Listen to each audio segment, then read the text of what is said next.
Hello, hello, hello, and welcome to the new normal. This is the show from the Guilty Feminist about life and feminism in lockdown. And today, my amazing guest is Nicola Coughlan, who you will probably know from Derry Girls. And she's an incredible actress, but her IMDb. Go on it right now. I know that she's currently in a corset. Well, not in a corset because of lockdown, but I saw lots of wonderful ringlet and corset action, and which we want to ask her about today. So when we've got a quorum on, I will invite Nicola on. And meanwhile, you can get our new normal T-shirts. All of the 100% of the profits go to the artist, to the guest of the day, because a lot of our guests live gig to gig. They're comedians live gig to gig, or they're actors that can't currently act because both audiences and film sets are illegal. Although I believe film sets are starting up again a little bit, socially distanced film sets. So you can go to guiltyfeminist.com, look at merchandise, and you can go to the new normal T-shirts. They say stay at home. They say the quote from the guest. So it's something the guest says. So no doubt Nicola today will say something brilliant. It could be either funny or profound. Tom Allen says, I am enough, and then in brackets, and sometimes too much.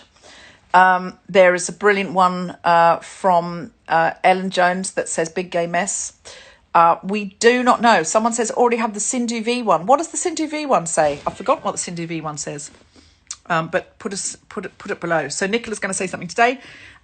They are locally sourced, and they're printed on demand, and the fabric is traceable. So there's no waste. It will only be made if you ask for it. Can they be printed on black? I don't think they can. I think it is just, we've got these locally sourced traceable fabric T-shirts, so only white, but they are very good. I know what you mean about white though. Are you thinking I'm going to spill something on it and only be able to wear it one day? It's very much my MO as well. Okay, so I think we've got a quorum now, and Nicola's here, so let me bring her on. And in 5, 4, 3, 2, 1. Oh, no time for this English polite shit. Hi! Hi! Hello! How are you doing? How are you? You look so pretty. Oh my God. It's a ring light. You've done your makeup as well, though. It's beautiful. It's very subtle. What?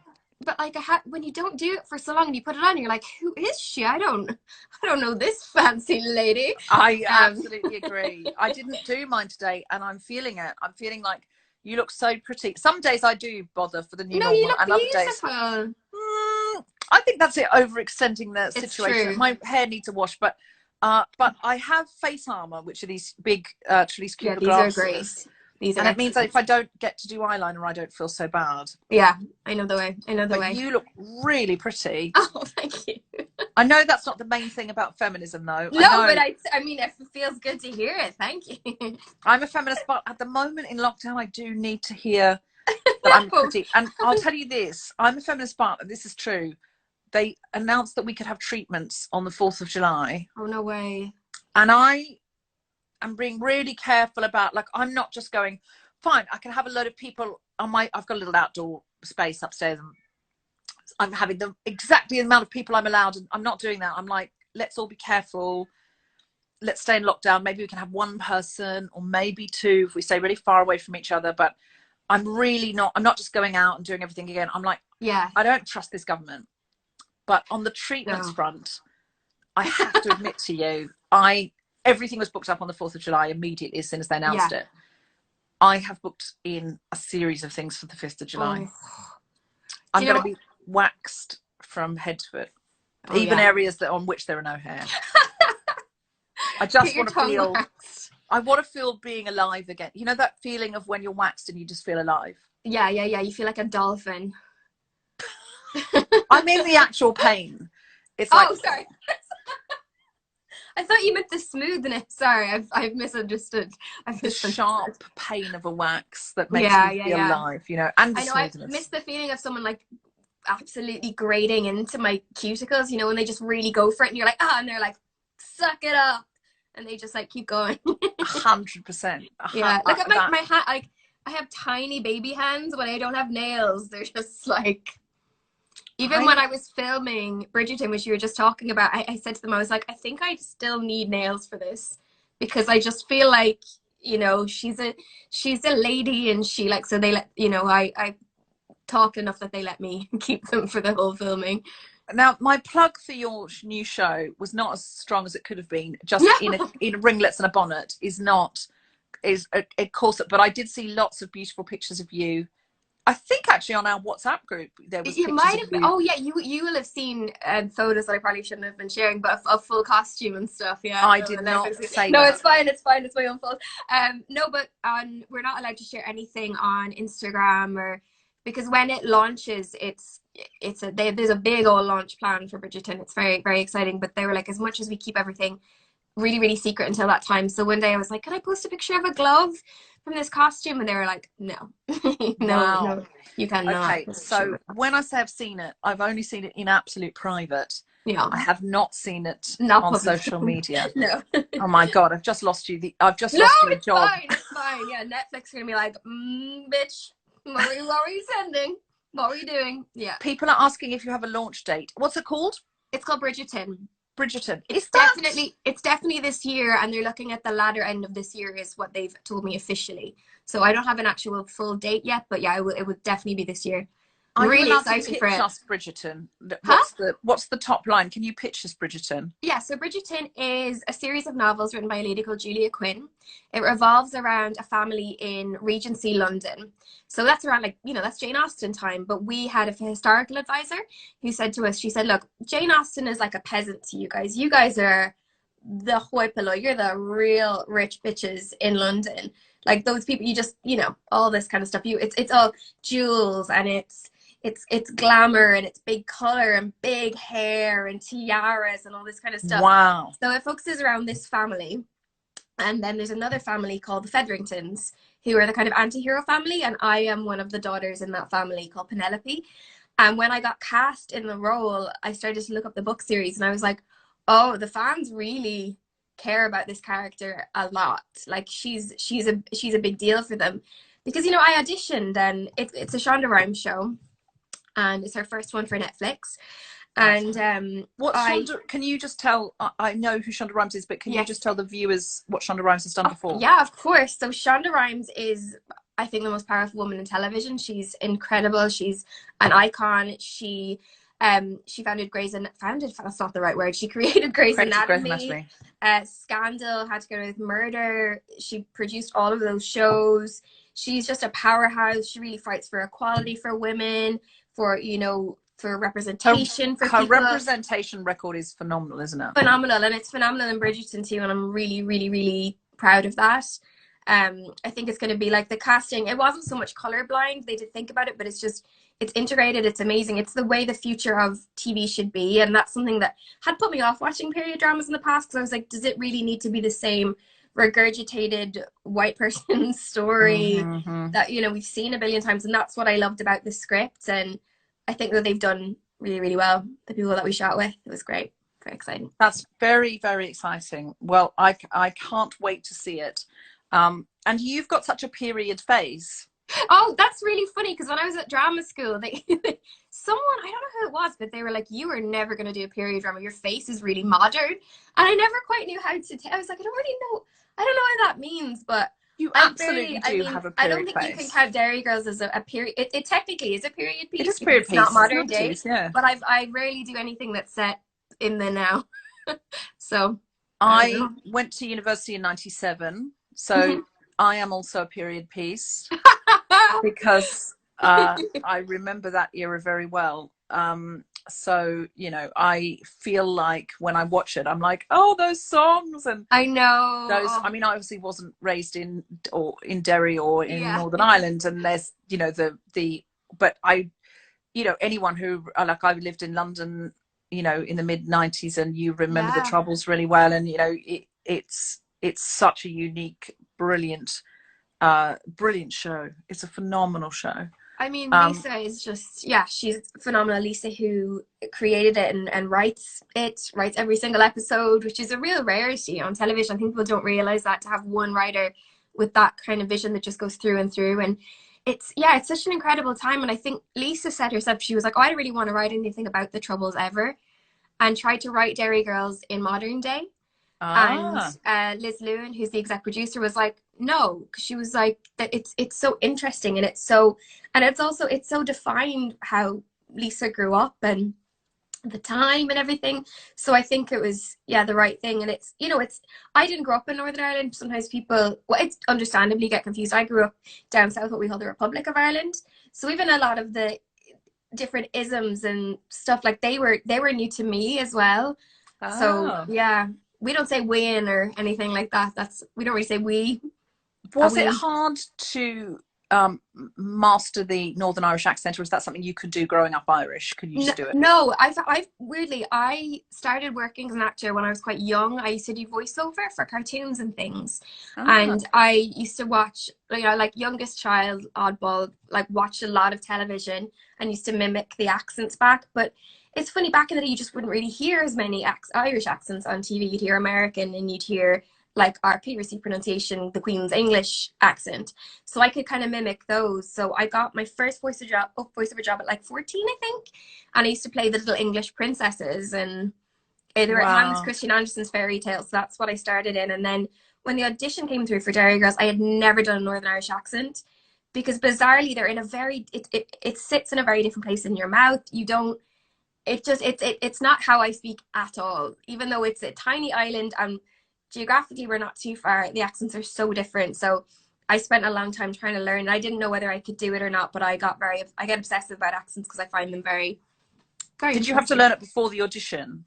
I got the audition through, and I made a YouTube playlist of all the people I knew from Derry. Nadine Coyle of Girls Aloud was the big one. So, Yeah. of her working with Flyer. I love working with Flyer. That's a big, she's a great one to listen to. And then it was literally, I found like a post that I'd written on Facebook, which was like, who knows anyone from Derry? And I would just, put them, like, there was different, like football managers, and people would do the accent tag and stuff like that on YouTube. But yeah, I still have the playlist. Wow. And Yeah. now is it as second nature to you? No, I still think about it a lot. And Louisa, who plays Orla, is the other real Derry girl. We're both the fake ones. So I still think about it a lot. It's funny because when we went back to shoot season 2, it was mad how popular the show had gotten, but you still have to go back to the ground roots of what it was, and the dynamic that we have together. And that kind of, it just exists in a bubble between us. So you just go back into it. But yeah, I still think about it all the time. I'm not like, yeah. But you could presumably ad lib in that accent. I think so, but it's also a totally different kind of voice, because Claire, she's very highly strung. So it's not really just an accent, it's like a whole thing. Yes, of course, because it's a character. Of course, everyone speaks Yeah. differently.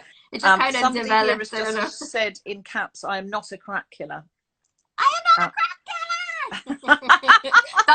I think that's my favorite line of hers ever, because it's just like, you'd be like, but you are though, but you're not. You definitely are a crack killer. Like she 100% is. Bless her. She's a crack killer.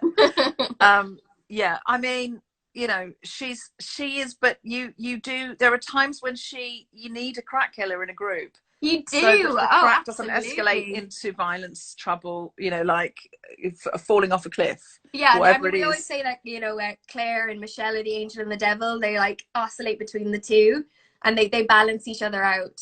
Yes, that's so Yeah. true. We had Jamie Lee on this show the other night. She's Yeah. so phenomenal, Oh, and she's brilliant. you all are brilliantly. Some of the people won't know, but you came to do a show with us for Amnesty International called The Secret Policeman's Tour, which is a Yeah, that sort of was so legacy show. much fun. Siobhan McSweeney and I who plays Sister Michael, Yeah. put together a sketch, which with permission, of course, from very graciously from Lisa and Channel 4 and Hattrick. Is it Hattrick? Patrick, Yeah, yeah. Hattrick. And it was so much fun to sort of put Yeah. on its feet, and just so much fun, but also so much fun to see you playing live and seeing the somebody saying that was the best day of my life. Oh my God. Was that you seeing Oh, the Edinburgh show?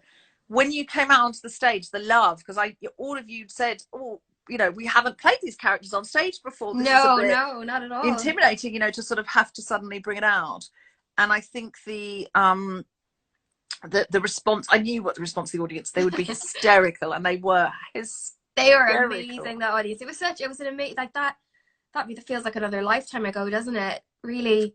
But yeah, to do that for a huge audience, and that whole show with so many amazing people in it, and it was brilliant. It was so much fun.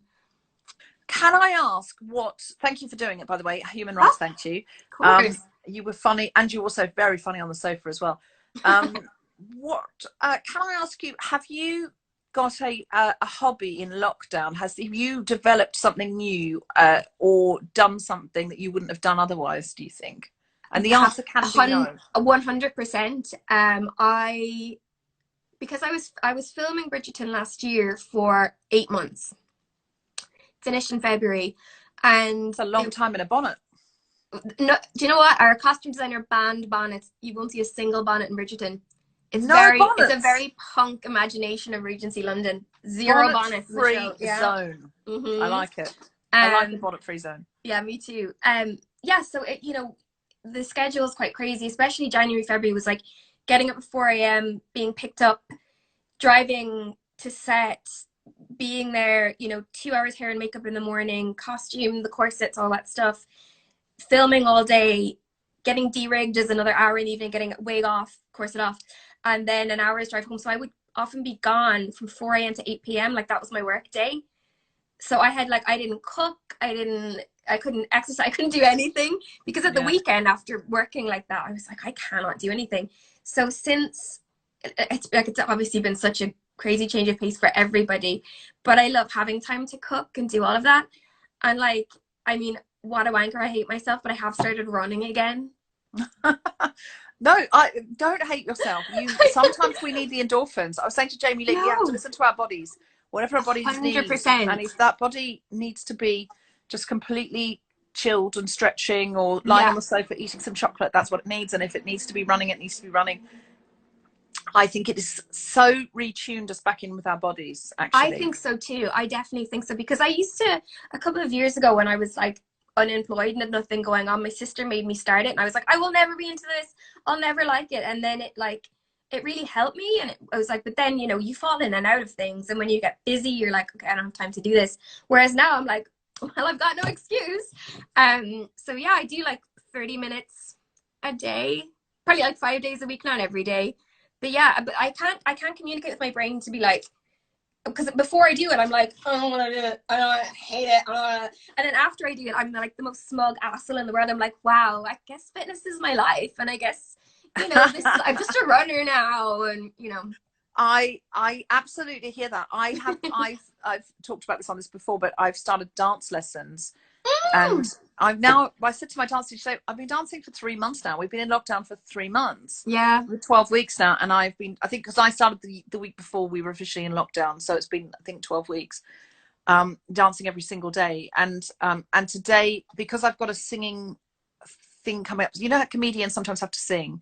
Yes. And I love singing. I say have to sing like I'm being forced. I love it. But I was working with a brilliant singing teacher today called Louise Young, who was just before I got on this, who was teaching me how to find my belt through shouting. So doing, hey. So my neighbours, I couldn't quite shut the window in here, and I was like, my poor neighbours, as I'm sort of going, hey. Did you? And I wanted to ask you, because you went to drama school, didn't you? Oh yeah. Did you have to do lots of? Can I share who did dance class with? Yes, Melissa Bravo, who's absolutely brilliant. And I put her. I had to do one of those things for the Telegraph. About what are you listening to? What are you watching? It's called My Splendid Isolation, and I referenced her in there. So if you ever can't remember, Google me and the Telegraph, My Splendid Isolation, and Melissa Bravo will pop up. Did you have to do singing and dancing at drama school? Not that. We did movement classes, so we did very bizarre stuff, like animal studies. Oh, okay. So you'd have to be an animal. It's truly bizarre, and I loved the singing classes. I absolutely adored them. I remember I went to 2 drama schools. I did a foundation course at the Oxford School of Drama. And then I did my master's at Birmingham School of Acting, which has now changed its name. It's Royal Birmingham Conservatoire now, Oh, if you don't fancy. mind. But yeah, I love the group singing, and we sang Seasons of Love from Rent at Oxford, and I was like so about that, and like loved it. And so like about they let me sing a lot of like patter songs, so they're like the kind of da da da da da da da da da, because like, you know, I'm from Galway and I naturally talk very, very fast. Something I've had, since moving to the UK, I've had to learn how to slow it down. But yeah, but naturally, my natural pace is like da da da da da da. Yeah, it's fast. Somebody's saying, Derry Girls shitpost is saying, I'm surprised, Nicola, that you haven't filmed a Hamilton one-woman show during lockdown. Oh, I know. I'm so obsessed with Hamilton. So that's Charlotte. She runs that amazing account, and she was at the show because she's from Scotland, so she was at the show that night in Edinburgh. Oh, did you meet Derry Girls shitpost? I assume that's not her real name. We met backstage. Yeah, we all came out and said hello. It was great. And she made us shortbread, and it was delicious. Why is it called Derry Girls shitpost? I think I'm too old to understand. I think it's an internet thing, which is very granny. Okay, so Derry Girls shitpost, who I think we met you at the stage door. I remember that. Yes. I remember you were there. Can you explain to us what shitposts are? We don't know. Yes, you might need to explain to us. Best day ever, you're saying, but can you explain? Can I ask you, has anything about lockdown? Oh, because my posts are shit. Is it? It's not a young person. They're excellent. I see like other shit post things online. I hate my edits. Okay, this might just be a sort of self-deprecating Gen Z thing. We don't really. Yeah, no, they're great. They're great. I full disagree. Yes, we are fully in disagreement and other things young people say. Can I? Someone says I thought it was hit posts. That would be better. Derry Girls hit posts. I also did. I as I said, maybe it is Derry Girls hit posts. I'm an old millennial. What can I say? I mean, you play very young people, don't you? I do. Yeah. You obviously play a schoolgirl in Derry Girls. That's not a spoiler. So you've got, I mean, a useful and period face. This is so useful. So useful. So is there anything about this whole experience that surprised you, either your reaction to it or human beings' reaction to it? Yeah, I think I was talking to friends the other day, and I was saying, I think we're all kind of ticking a lot. I think the human brain is an incredible thing, and I think we're all sort of adapting as best we can. But I think we don't realize maybe how much stress we're under, because there's been little things that have bugged me, and I'm normally like quite okay. I'm quite chill. I'm like, whatever. But just like certain little things, and I'm like, I can't believe this. I'm just and I'm like, whoa. Totally. What's up with my brain? Like, that's not how I normally react. So I think the stress will manifest somehow, but we just need to. Yeah, that's one thing that I've noticed. Hard relate. Very relatable content there. I suddenly will be like, cry about something that is so minuscule, and I'm like, why am I crying, or why am I freaking out? And it is just the stress heaping out, and it'll get you. I mean, it's not good. I always think like, feel your feelings I try and live by that. I'm like, if you feel shit, that's okay, and you're angry, that's okay. But then I think it's not like we're repressing it, but I think it's just because especially with everything going on right now, everything going on in America, everything going on with the government, everything, there's so much shit going on that it's natural that like we need to go, that's fine that we feel like that, because the world is quite a mad place right now.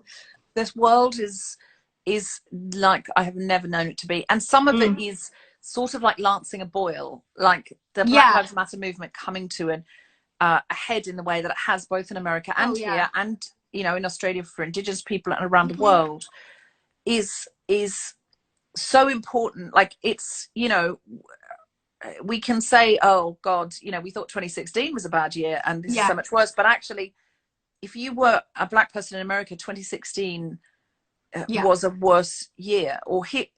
Like, I don't know why I'm saying just in America. It's absolutely not just in America, but obviously that's where the movement started. Because if something terrible happened to if you suffered state violence, none of the people with the influence to stop it were listening. And something it feels like I don't want to parallel it to Me Too, because it feels that the violence is so much more visceral and sustained and brutal. Yeah.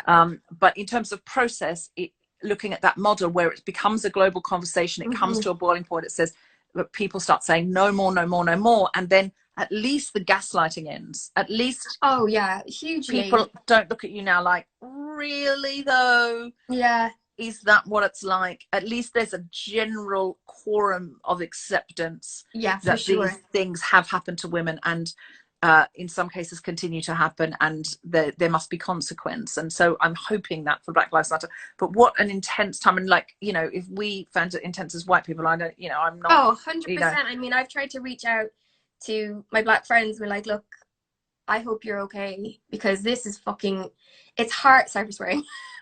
I mean, I'm finding it really draining, like the whole thing, and people's reactions. It's like the lack of empathy is something that really upsets me about the world in general. And people, the gaslighting is a big one. Or people are going, why does this? I mean, I did a post the other day about these incredible Black-owned businesses, and you can go look. It's on my Instagram, but I asked people to send them to me, and then I got so many people being like, why are you not supporting white businesses? And I just wanted to say, fuck off. Yeah. I won't say that to them directly, but I just am like, what? Like, stop. I mean, the people that are trying to feel oppressed right now is truly on another level. On another level. I'm like, you were never discriminated against because of the color of your skin. So just don't even try. Just don't. It doesn't mean everything in your life has always been easy. It means that being white wasn't one of the things that made it harder. 100%.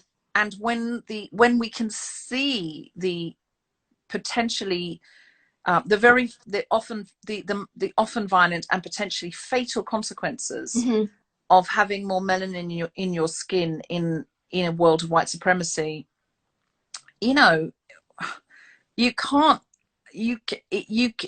argue with what you've seen, but people still do. It's mad how brainwashed people can be, and how much they're like. I had someone, I mean, I've had an interesting week on Twitter. I was going to say 24 hours. It's been it was first like a bunch of white supremacists that got like really mad at me, because I was like, the Irish were not slaves, and I meant that in the term. I should have specified what I meant, but I meant that in terms of what has happened in America. We were not shipped over to America in that way. Our children were not ripped from us. We don't suffer the generational damage that has caused. That is still happening right now. We went from, like, the Irish were terribly, terribly oppressed as a people. That's fact, but it's separate. Also, we went from that to privilege really fucking quickly, really quickly. We don't get discriminated against now. Like, people, it's like you can acknowledge your past without negating someone else's experience. And I think it's just, so that was one thing that people were really pissed off. That's the thing, the oppression Olympics of, you know. But you've been very brilliantly vocal on trans issues as well, and I really always support and love your posts. Thank you. And I've been posting too, but I think you have such a visceral heart about that, and I think you know, it's been a really tough week for trans people as well, and horrendous. If you're trans and Black at the moment, the amount, I mean, the average, there's evidence that the average lifespan of a Black trans woman is 35. I don't know how that doesn't break people's hearts. I don't understand. I really don't understand that. And I don't understand why. I have trans friends and binary friends who have been hurt so badly, so badly by this. And the whole, it's another form of gaslighting, going, that woman said nothing wrong. She said nothing wrong. And I'm like, okay, even me, a cis, able-bodied white woman with all the privilege in the fucking world, has gotten dogs abuse this week. Dogs abuse. It's not even my issue. And I'm finding it hurtful. And I have that level of protection from it, where it's like one step removed. But I've been called every name under the sun. I've been called a misogynist. I've been told I'm pandering to men. I've been told all that. Like, it's hideous. I had someone who like set up multiple accounts yesterday, you know, just to harass me, sending the worst stuff. And I'm like, this is not good. What that person is, it's not good. It's not, it doesn't come from a place of kindness. It doesn't come from a place of caring about people. Also, trans people don't want to give a shit about you. They just want to live their lives. Also, like, it's what, you know, when people watch Queer Eye, So my friend is Jonathan Van Ness from Queer Eye, who's a non-binary person who is the most loving, caring person in the world. But the fact that people watch that show and take it in, but go, but no, I don't believe that non-binary people are real. What? That's not for you to say, and it's none of your fucking business. It's well, the thing is, the world business. is getting so much less binary, and that is a good thing. Yeah, we've been told for so long what how to get in your team and be in your team. But I would say, if we won't form two orderly teams, how will they know who to suppress? How will they know who to oppress? Like that's the reason for it. It's like we need everybody to stay in their clear space and be aware of anyone who makes two binary groups and puts one group in charge of another, or makes one group feel superior to another. But it's become so binary on Twitter of like, it was heinous. That cover of The Sun is one of the most disgusting things I've ever seen in my life. Yeah. It's horrendous. And because I disagree with J.K. Rowling, people have come at me like, this was your fault because you said this. So no, domestic abuse is one thing. It's horrific. I never condone it. The fact that that paper gave her abuser a platform is disgusting. The fact that trans people are marginalized, are killing themselves, are getting dogs abuse online, that's horrific. They're separate issues. They're completely separate issues. One tabloid journalist who I actually have genuinely forgotten the name of was like, this is your fault. The cover of The Sun is your fault. I was like, really, bitch? Really? Yeah. As brilliant as your Twitter feed is, I doubt that the editor of The Sun says, hold on, we're just going to go to press, but could you just check on Nicola's feed?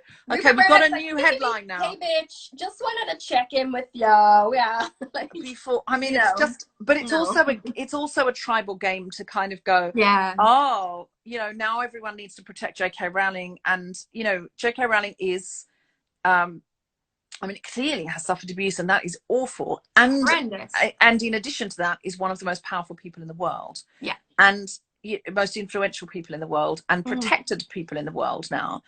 And I find it very difficult to understand, and it's partly, I guess, her rarefied space and the fact that she is so protected, that she thought that Black Lives Matter, the pinnacle of Black Lives Matter, was a good time to say, by the way, if you're, which of course she didn't say, but the implication is clear there. If you are Black and non-binary, you're Black and you're a trans woman, or specifically a trans woman, and you're going to want to come into if you're a woman, this kind of woman, and you want to come into the women's loos, we don't want you here, because it's not you, we don't want, it's someone pretending to be you that might hurt us. And I'm like, come on. But I'm like, your fear is coming up, your fear is about cis men. That's where the fear is going from.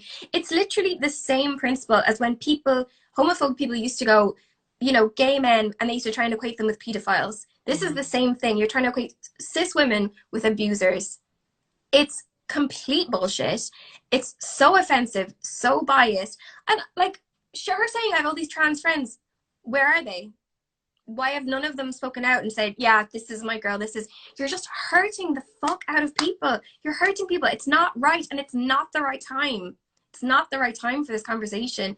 And like, I hate like that I'm involved because of my friends.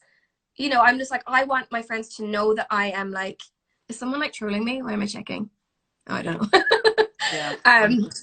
No, it's fine. It's fine. I mean, I've had like people who set up accounts just to troll people. That's a whole other like version of sad that I don't even want to get into. But it's just, I don't know. The whole thing is gross. The timing is gross. It's not. Yeah, it's not the good. timing is particularly poor. But also, I tweeted that saying trans women shouldn't be allowed to use female spaces in case a man uses that law or that principle as an excuse to be a predator is like saying J.K. Rowling shouldn't be allowed to have a bank account in case someone hacks it, cons someone out of a lot of money, and 100%. It's like always like legislate based on what criminals might do. You can't. Like, you have to protect the marginalized group, and then work out a way to stop to stop predators preying, but I don't see at all how it matters. Like the kickoff that the old Vic got when it did gender neutral loos, and I went there. It was so good because firstly, every single loo was floor to ceiling door, so no one could see under, no one could see over. Number one. Number two, I don't mind washing my hands next to anybody. I don't see how anyone's going to be a predator. Number three, the old Vic loos are heaving. That's why they created more and gender neutral. They're heaving. Nobody's going to attack you in the old Vic loos, and if they did, there'd be so many people there to stop it. That's the thing. It's like a high nonsense. People saying I'm scared to go to the old Vic now. I'm like, no, you're not. That's bullshit, you know what the loos are like there. There's a huge queue of people, and no one's going to try and attack you there. And if they did, they would be restrained. Yeah. It makes no sense. It's the hypothetical. It's like me saying, I'm just really afraid of all ginger people, and that's just my opinion. And I don't want to be in a toilet with a ginger person, but that's my opinion. Or I'm afraid of Irish people. If Irish people are allowed into loos, someone could pretend to be Irish and attack me. Yeah. And it's like, what? Why would people pretend to be Irish to attack you? They could just attack you. Number one. Yeah, it's just, if a man wants to come into a loo, a man will come into a loo. Yeah. If a cis man is going to come in to attack you, he's going to find a way to attack you. Men attack all the time. So many scary experiences with cisgender men and zero with trans people. Like zero with trans men. Like, I've never had not a one. Couldn't tell you one experience. Once. But also, honestly, I've been in and out of public loos all my life. That's not generally where it happens. Mostly. Also, why are you so fucking concerned about who's peeing next to you? I generally let people their own space. I'm not like, what are you doing in there, Susan? Like, I don't want anyone watching me pee, and I don't want anyone in the cubicle with me when I pee, no matter who they are. I don't want my husband peeing in the same loo as me. As long as they're on the other side of a wall, I don't mind who they are. There's plenty of gender neutral loos in small spaces anyway, and we all just get on and use them. You're like, JK, who is trying to sneak into your mansion and use your toilet? I don't think this is actually happening to you. I don't think you're in like McDonald's. Well, J.K. Rowling could afford to have all security. She could have security go ahead of her and build a brand new loo for her. Yeah, it is not a genuine. It's not a genuine fear. The fear is our tribe is being eroded by people saying they're women who they don't think are. That's the fear. And it's completely tribal. It's nothing. I really don't believe if those people were honest with themselves that they would say it's that they're frightened of being attacked in a loo. No. I think they're afraid of tribal erosion. And the very sad thing about that is that anybody who's identifying as a woman is not doing that out of choice. Yeah. Because it's a harder life. It's way harder. It's way harder. Why? Also, these people just want to be themselves. Leave them alone. Leave them alone. It's so much harder to live your truth if you're a trans woman. It's so difficult. If you could possibly stay in the closet, you would, because it's every day there's a million microaggressions, and just all people going, oh, like that. They see that look a million times a day. Oh, yeah, and that of course escalates. You know, you're going home on the night bus and it's like sniggering, joking, catcalling, and you can see how that can escalate into violence so easily. It's like, it's just like saying the things that Boris Johnson said about, like, you know, Muslim women, about gay people, about black people, saying, but he just said, it's just a thing. What did he even say that was that bad? That gives people permission. That's a little step going, hey, I'm a person in a big position of power, and I think this little bit, it opens the crack. It opens the crack in the door for people to go, okay, I'll just slide in a bit more. Actually, I think that it emboldens people. Of course. So people are like, what did she say? Read her essay. She said nothing. Yeah, indeed. No. Her influence is too huge to say that.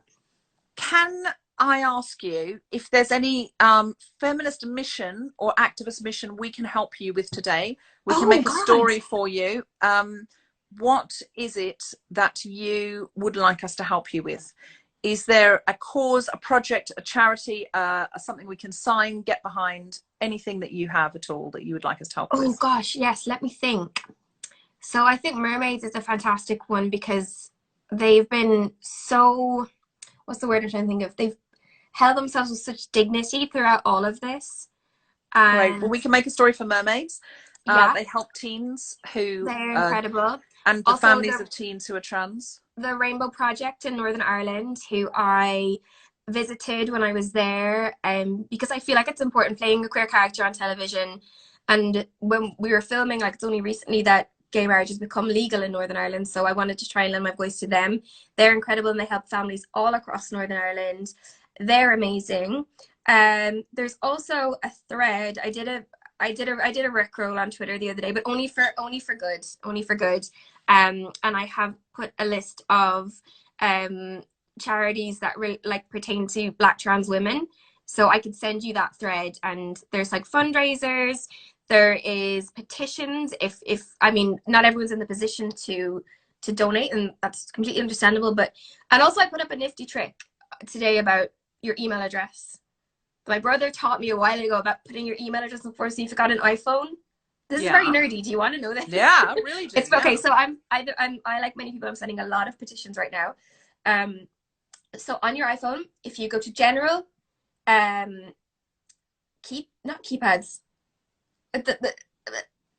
keyboard. Jesus Christ. Yes. Sorry, I'm not drinking. This is Diet Coke, by the way. And I was like, well, she's hammered. So you go to keyboards, text replacement, and you can put in, like, I put in my initials, and then whenever you type your initials, your email address pops up. So it makes signing petitions really, really, really quick. Oh, yeah. And I know that it's not like going to take you a million years, but if you're signing a lot of them, and I think a lot of us are. I've got a shortcut. It's a good shortcut. I think if I put in DFW, it goes to my email address. Yeah. It's great. It's so useful. It's really useful.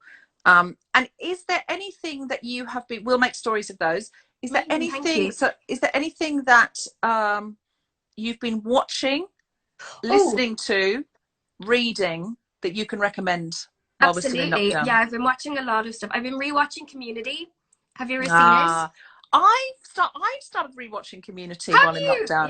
Yeah, sometimes I'll watch it if I have a lunch break or something. I'll just watch a little. It's like a little under a half hour. Yeah. It's such a bizarre show, and I mean that in the best way. Rewatching it, I was like, oh God, I needed this. I'm watching a lot of that stuff that's really comforting, like The US Office and Brooklyn Nine-Nine and all that kind of stuff just feels like very safe, which I feel like we need in the world right now. Just like, okay, I get this, and I get, what else? I watched 3 Identical Strangers. Oh, that's a fantastic documentary. Oh my God, it's amazing, and it's brilliant. So sad. I mean, it's very sad. I need to warn anyone who's going to watch it. I've been listening. It's incredible, though. It's absolutely incredible, and a lot of it is very like it's not like weepy, but it is weepy as well. It's just wild. It's not like anything you've ever seen before. I'm listening to a lot of Lady Gaga. So I love anything. I'm adopted, so I love anything about being adopted. Yeah. And it's so compelling. Oh my God. Anything else you've watched, read, listened to? Listening to Lady Gaga, listening to just Chromatica, just because I'm like, I really want, like, now that you've said you were doing a dance class, I'm like, I really want to learn, like, the Rain on Me dance. But I did dance classes when I was younger, but just not for a long time. But then I'm sure Melissa could teach you. I could just do it. It's fine. I'm sure Melissa could teach you. She loves that kind of thing. But if you go to Super Prof, you can either go and find Melissa Bravo's I'm writing it down. I'm getting my... But if you want to find teachers, and I really do recommend it in lockdown, yay! If you go to Super Prof, I think it's Super. I just Google Super Prof, and it's called Prof because it's French. But you can find all these amazing teachers, and that's where I found Louise Young, my new singing teacher. But Mansi is an amazing yoga teacher in India, and if you look up, I think put Mansi in, you'll find her. And I really have enjoyed doing some lessons with Mansi because she, I'm helping I'm a bit honored to learn from her and from her practice, but I like to send something back to India. Amazing. Because, we don't often respect the origins. And absolutely. Melissa sent me loads of videos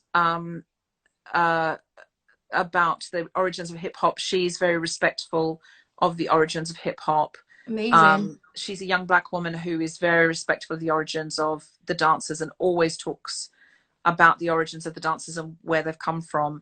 And I think it's really important. I'm not just doing hip hop, I'm doing jazz, but it feels like everything, like when I've looked into it, everything, all, it feels like almost all dancers, or any dance I would want to learn, the origin is, it's been created by Black people, and absolutely, you know, and often like capitalized on, ripped off by white people really quickly. And those communities have not been respected, and the origins have not been respected, as is the case with so much of our music that we love.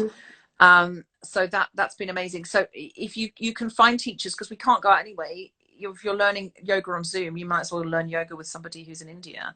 So that's amazing. I highly, that's such a great highly idea. recommend.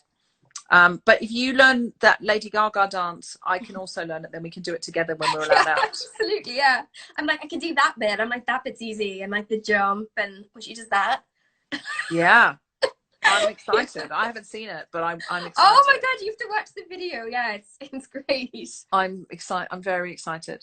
And can I ask you, has this time given you any hope for humanity? The whole lockdown, everything that's happened. Do you have any renewed hope? I do. Do you know what I do? I think it's a saying in Ireland. I don't know if it's just in Ireland, but an ill wind. It's an ill wind that blows no good. And I think that's really, really true. You have to try and look for the positives, because it's a mad situation. Still having that one day going, are we in the middle of a pandemic? Is this all happening? Are these riots in the States? Is all this, like, it's mind blowing, but it definitely has. And I think, especially people using their platform for good, which I feel like, I mean, I would say maybe I'm judging. I'm 100% judging about people who have a platform and just don't do anything. I'm like, even if you had one cause that you care about, you could tweet it and 500,000 people could see it. It could be a petition. It could, drawing attention. I'm like, why would you not? Some people are like, well, I'll just, sell toothpaste on my Instagram, which, that's fine too. But I think we should use it for good. But I've seen people that have never stood up before that are standing up now, and I'm like, yes, that is really, really good. And the thing is, you can never stand up for anything without getting some shit. You just always will. That's just a fact.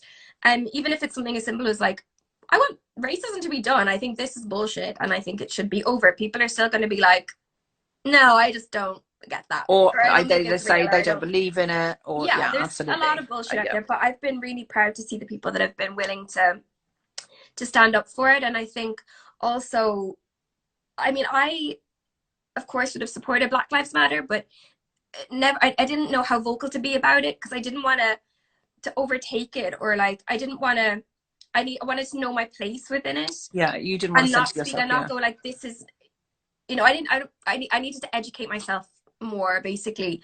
But I appreciate so much my Black friends who are sharing incredible resources, and then willing to let us learn from them, because Black people don't owe us that whatsoever. We need to educate ourselves. But I found that incredible, and the willingness of people to learn. And I know I've had conversations with my friends that were like, this is the shit we didn't know growing up, because I grew up in a really white place. Like, there was no white people in the village where I grew up, in my school. It just wasn't a thing. So I was really ignorant about just a lot of Black culture growing up. I didn't hear bad shit, which was great. I didn't hear racism. So that was like very foreign to me, that whole thing. But then I think I used to kind of give myself a little pass about it, and I was like, well, I didn't hear that stuff growing up, and I never said it. So, but then I'm like, but you need to educate yourself about what you don't know as well. There's, I think we all need, people have accepted, and I hope that I have too accepted my shortcomings and what I didn't know. And yeah, having time, I think it's a perfect storm, and it's a really good time to do that now. And and also people that are willing to just, again, like, stand up for trans rights as well, that haven't done it. And because it was so funny, someone tweeted me being like, you're just doing this for likes, you're just doing it. And I was like, I am getting dance abuse. If I wanted to get likes, I literally could just tweet a picture of my boobs because they're great. That would just rack them up. Yeah, I mean, no one could disagree with that, but I'm not. No one. I mean, you would always find one person, but it would not be the torrent of. That would be jealousy, Deborah. The torrent of abuse. Indeed. Yeah, but no, it's not. It's not. Yeah, no, indeed, we need to educate ourselves, and we did it. I feel like almost all white people have done something between act of harm and not enough, and I would put myself 100%. in the not enough category. Mm-hmm. And I think, I have, very much tried with the Guilty Feminist to make it a place with a multitude of voices, but I feel a lot like the way I felt about men during Me Too, who went, but I've always been an ally, and like, Mm-hmm. you've been an ally in ways that haven't really cost you. Yeah. And now it's time to become an ally in ways that cost us. Yeah. And I think that's where I'm at now. I'm like, yes, yeah. I mean, you actively went out of your way, and you did try and do things, and you did some good things, but you didn't do it in a way that cost you very much.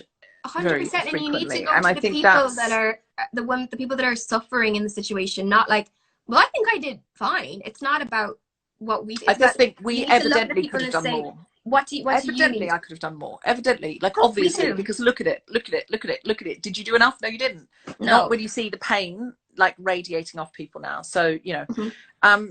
Can I ask you, are there any habits you might take from lockdown into the next phase, the post-lockdown phase? Anything that you started to enjoy, or you just think this is better? Do you know what? I feel like I do a Zoom quiz every Sunday. Mm-hmm. It's such a motley crew of people. So there's my sister. There's JVN. Oh. Jonathan's auntie and best friend from high school. Nice. My best friend from school. Sometimes Louisa from Derry Girls, she joins in. My brother has joined. But we dress up every week. Nice. And a different person writes the quiz every week. But I feel like I'm really going to miss that, actually. So maybe you might keep that. And I think some of these things won't be every week anymore, because people will have busy lives again. But it might be good to keep. You might say, look, whoever can join us on Sunday, we're still going to do it all the first Sunday of the month or something like that. I think that's great. I think we still might do more of this sort of Zoom connecting with people we love who aren't in the same country. Yeah, or in the I same have a city. friend, when I was 19, I did an Erasmus year in Malta. Oh, sorry, my battery started doing things there. Oh, hello. It's fine. I have 20%. It's fine. Yay.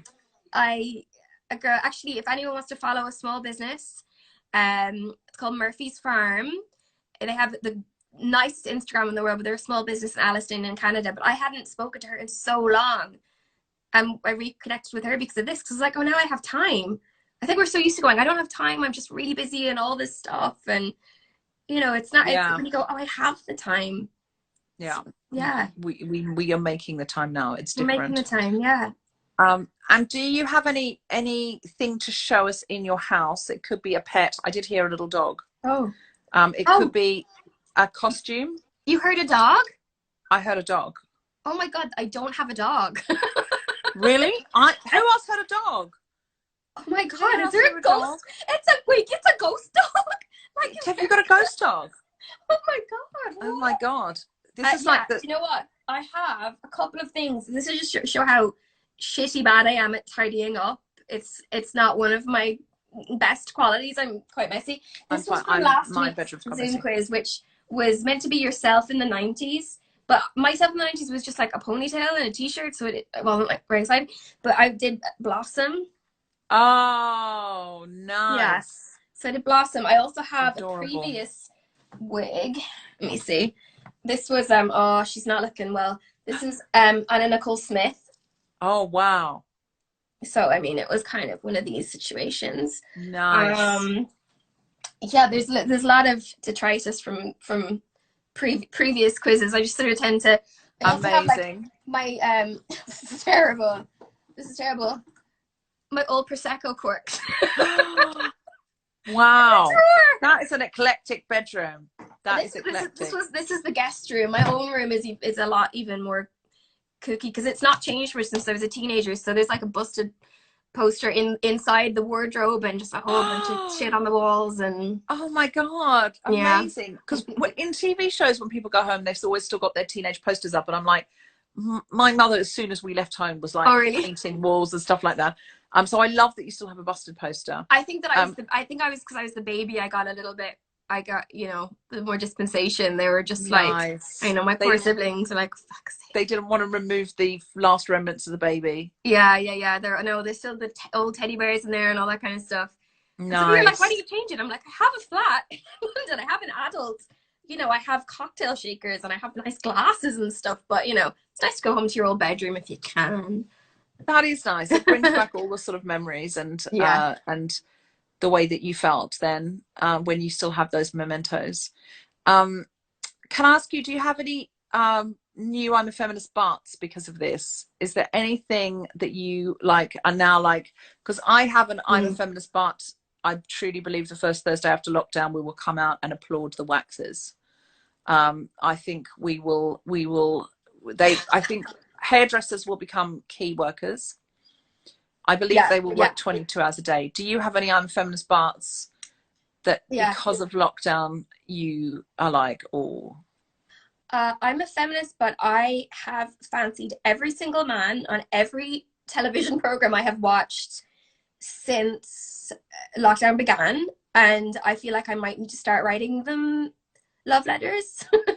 Also, no, I'm a feminist, but I fancied Penn Badgley in You, even though I was like, yeah, he's a murderer, but like, you know, he's a mega stalker.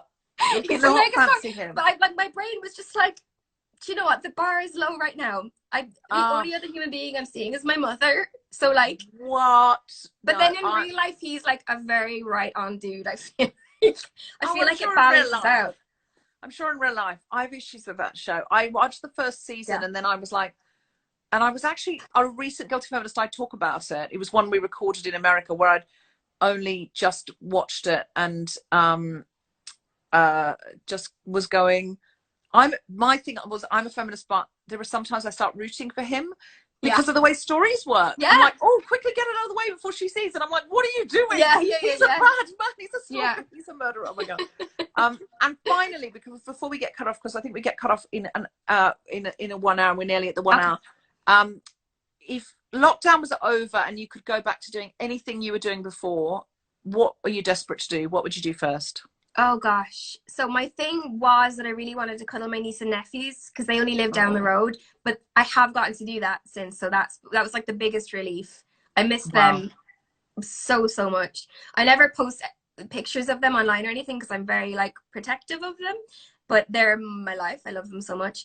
After that on my list, the other thing that I really want to do is have Jack Rook and my friend Camilla Whitehill at my flat. And when they're like, my flat is so small, it's a shoebox, and we are in there and we like order Indian food and we drink loads of wine in fancy glasses. Nice. And Jack talks to my Alexa in a Scottish accent.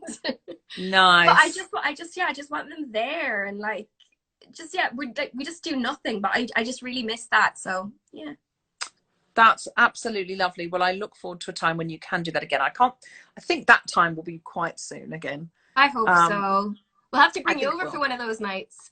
I got a lot of free fancy gin when I presented. I presented a BAFTA at the Scottish BAFTAs, and they gave us an incredible amount of gin. With Jack, you know, Jack's had a fair amount of that gin, but I'll make a cocktail for you. That's another skill I've learned in lockdown, making margaritas. Would absolutely love that. That would make my life. I feel the need for that quite significantly. Well, you're more than welcome. Nicola, I don't know what your t-shirt's going to be, but we have had some people. So every day, because when we do the new normal, the merch store makes a t-shirt based on something you've said, and then the profits come directly to you. And if you're financially okay, you can redirect them to another performer, but they can come to you if you're not working at the moment. You just take the profits. And it's made on demand. We can trace the fabric locally. Amazing. You know, and the merch store give 100% of the profits to the artist. No, Guild Feminist doesn't take anything. The merch store doesn't take anything. So any suggestions? People were suggesting t-shirts early on. One of them was, I just have to scroll back. So it has to be something you've said. Oh God, I hope I said something in some way. Yeah, no, you did. But I can't. I'm just trying to see what people suggested. I should have made up a catchphrase like "What the cheese," and then you'd be like, "Oh well, you've said that now." Smooth if nothing else happens, that one's a freebie. What's the cheese? What the cheese? Smooth as a dolphin. Somebody was going to say, someone was saying something about corsets, but I can't remember what it was now. Here we go. People are here quoting a lot of Claire here. Yeah. I can't know, see more, I but think if ghost dog is a Lisa McGee quote. I can't claim that. It's just so happened there might have been a ghost dog in this house, but there was a ghost dog. Yeah, exactly. The ghost dog of lockdown. So who knows what Hannah will pick. I've somehow made this come on now. I don't understand why I'm now seeing my keyboard. I'm just going to have to comment something. I'm just going to comment M to make it go away, but it's still not going away. Somebody says just steal Troy and Abbott in the morning. Troy and Abbott Oh, in the the stressful morning. manifest. Oh, here are the recommendations. I am an old millennial, and the stress will manifest. That's quite negative. The stress will manifest. The stress will manifest. The stress will manifest. Yeah. Old millennials, a good t-shirt. I reckon you sell quite a few of those. I'm an old man. Yeah, okay. But people are also now liking what the cheese. I mean, so what would you most buy from Nicola from the merch store that the proceeds would go to Nicola? People, are you wanting what the cheese, or would you prefer old millennial? I reckon old millennial you'd get quite a few of those. Yeah. It says the new normal, and then it says stay at home, and then it says your quote with then your name on it. So old millennial, I would get that. Who are you going to call ghost dog? What the cheese? Okay, no bonnets in sight. What the cheese people are liking. Okay, so it's between old millennial and what the cheese. So Hannah from the merch store. I can't make this go away, so I can't see you. But there we are. That's gone. What the queso? So love queso. So old millennial. I reckon you're going to sell more old millennials. Okay, old millennial. And I'm going to redirect the funds to. I'm going to see what charity I would like to direct to a charity that supports Black trans women, because I feel like it is the time to be doing that and supporting our sisters. Travis Alabanza did this, and because there's not very, I mean, you don't, it's not an enormous amount of money, because if you sell 5 t-shirts and I will tell you right now, I will double whatever people buy and donate it. That is my promise. Oh, Nicola, that's so lovely. I'd be very proud to do that. Absolutely. So lovely. All right, well, we'll talk, but you have been a wonderful, wonderful guest. Thank you so much. This has been so lovely, and thank you so much for asking me and having me. We're so proud to have you on, and see you soon. Let's message offline as well. And yes, definitely. It's just been wonderful to see your very beautiful face, and let's do and yours. Guilty Feminist of activism and comedy and lovely stuff all on the other side of this. Yes. Bye. Lots of love. Bye. Bye everybody. We will post the mermaid story after this as well, and we will also post, you can find the t-shirts at guiltyfeminist.com if you go to merch, and they're all under stay at home or new normal t-shirts. You'll be able to find them there. But also I will post when we have our next guest. We're not doing the show every day anymore, partly because I've got a lot of scripts to write, and partly because we're coming out of lockdown a little bit, but we keep on watching our socials, and you'll find out when the next one is. I think I'm going to try and do one every Friday, but I might do a few extra as well. Lots of love.